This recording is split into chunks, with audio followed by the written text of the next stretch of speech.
అందరికీ నమస్కారం. నా పేరు శ్రీనివాస్. మీరు చూస్తున్నారు Srinu social connect YouTube friends. Anasuya 42 మంది పైన క్రిమినల్ కేసు అయితే పెట్టింది. అంటే వీళ్ళు ఆన్‌లైన్‌లో చాలా అంటే చాలా వేధిస్తా ఉన్నారు. హరాస్మెంట్ చేస్తున్నారు. ఏఐ ఫోర్జరీ చేస్తా ఉన్నారు.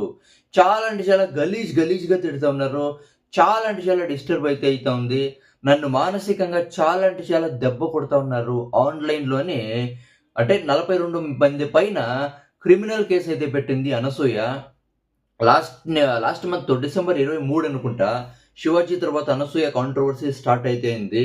'శివాజీ' కాంట్రోవర్సీ కంప్లీట్‌గా సాల్వ్ అయితే అయింది. కానీ ఆ రోజు నుంచి ఈ రోజు వరకు అనసూయ మీద అసలు గలీజ్‌గా తిడుతూనే ఉన్నారు టీవీ ఛానల్స్‌లో. చిక్కినోళ్ళంతా గలీజ్‌గా తిడుతున్నారు, మనకంతా తెలుసు.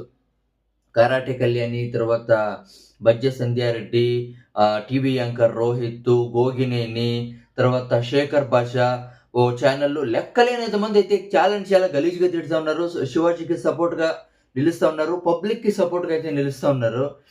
అనసూయ బలైపోయిందనే చెప్పొచ్చు దీంట్లో. అంటే అనవసరమైన విషయాల్లో ఎంట్రీ ఇస్తే పరిస్థితి ఇలానే ఉంటుంది.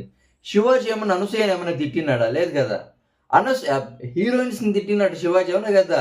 ఏమన్నా పెద్ద హీరోయిన్నా? అనవసరంగా ఎంట్రీ ఇచ్చి ఇప్పుడు బలైపోయింది. ఇప్పుడు చాలా అంటే చాలా కొంతమంది అంటే ఫోన్‌లు చేసి బెదిరిస్తా ఉన్నారంట. ఇప్పటివరకు అనసూయకి ఎవరెవరు సపోర్ట్ చేశారో వాళ్ళు కూడా నోరైతే మూసుకొనున్నారు. చిన్మయి అయితే ఫస్ట్‌లో నోరు తెరిసింది. ఫైనల్‌గా నోరు మూసుకుంది.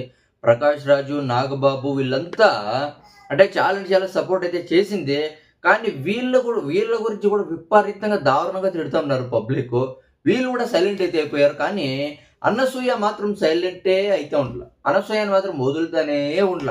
అవునా కదా! ఇక దీని గురించి మీరేమనుకుంటారు? కామెంట్ అయితే చేయండి. బాయ్.